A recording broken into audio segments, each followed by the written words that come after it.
Okay, so video number 2 for September soul message. Instagram cuts me off if I go over 13 minutes, so I have to keep it short. Okay, 2 cards came for this month. The theme is ringing your bell. And that's your unique song, your unique beauty. So the 2 cards that came through, and they literally were stuck together and flew out at the same time. So the first one is the unseen, which is so perfect because we're talking about this sense of, the bone and the bone marrow. We've been talking about in August, and then now it's moving into the skeleton, the old you, the mask, the clothes that you used to wear to cover up the real you. And so we're coming into seeing the unseen, what was behind all of that. So the unseen is the spirit, the ancestor, the eternal. The unseen is just as it sounds. We cannot see it, yet it sees us, watching and waiting with wisdom both kind and instructive. We feel this presence, sense it, intuit it, and then doubt its existence, though it rallies our attention time and time again. The energy of the unseen may come in many forms: a compelling dream, a sudden insight, a clear voice, a vision or message from a loved one who has passed to the other side. It is natural to fear these communications as they challenge our perception of what is real. When this card appears, your guides are near, the internal is present. The doorway between worlds is ajar. Listen, the sounds may seem as though they come from a distant land, but they call from your innermost chambers. So that innermost chamber, that vision, that clear voice, that is the authentic you that you're trying to reclaim and bring back out into the world, to love it, to honor it, to clean it, to polish it, to ring the bell, to sing your unique song. When light, clairvoyant guidance, whispers of wisdom. When dark, looming energy, unwilling to forgive. Being graced by the unseen is a gift. Treat it kindly. Allow yourself to be seen by eternal eyes. So we have to allow ourselves to be seen, but we also have to see ourselves in order to bring that out into the light. Guidance comes in many forms. Don't expect it to be glittery or comfortable. The spirit world speaks the truth. Sometimes it soothes and sometimes it burns. And it might be a little bit of both. It's a beautiful thing to notice that, wow, you're, this incredibly beautiful instrument with this tune and tonal quality that no one else has, and you have a gift, and then there's the burn of like, well, why haven't I been giving it all these years? Why have I been afraid? Why have I been hiding?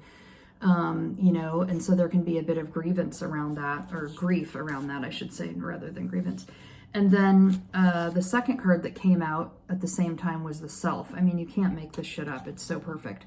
The soul, the witness, the watcher, right? The soul that's inside, that's behind the dead corpse, the mask that we've been carrying around.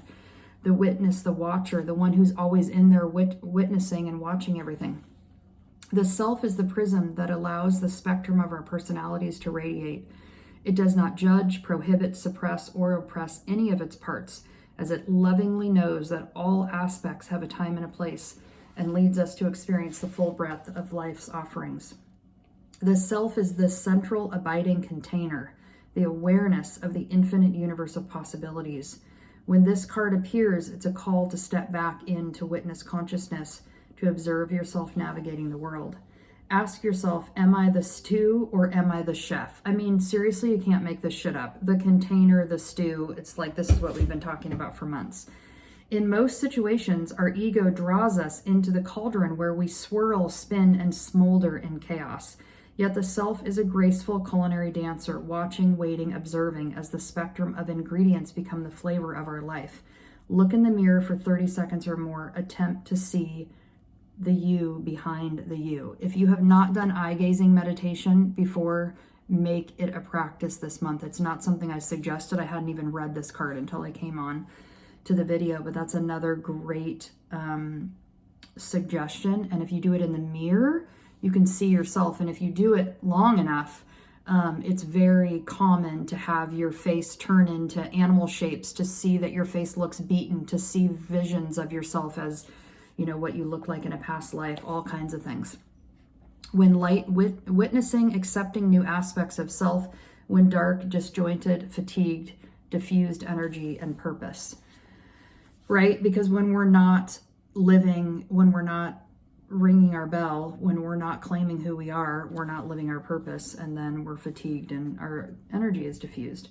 It's no surprise that two central mantras in the yoga tradition concern themselves with the self.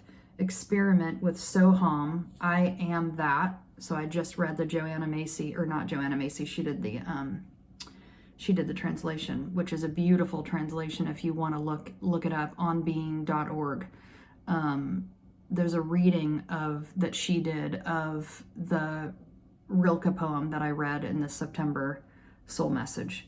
And Sat Nam, which is true identity. I've heard Sat Nam translated as my name is truth. Truth is my name, and I am. So beautiful, both delicious messages. I love how there's so much abundant energy right now of information and like the spirit world, you know, talking to us, through us, you know, the whole thing. It's like, hello, you just can't make this shit up. You know, it's all here. So I'm glad the video cut me off so that I could come on and do some more here and share these images. So, all right.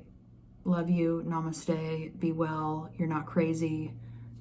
It is hard, but it's all hard towards a beautiful common goal. And that is to find yourself, to claim that unique gem that is within you, and to give that to the world. We all need everyone's unique individual gifts. And when you do that, you encourage other people to do the same. And it's just a domino effect that goes out. So, all right. Namaste. Love you.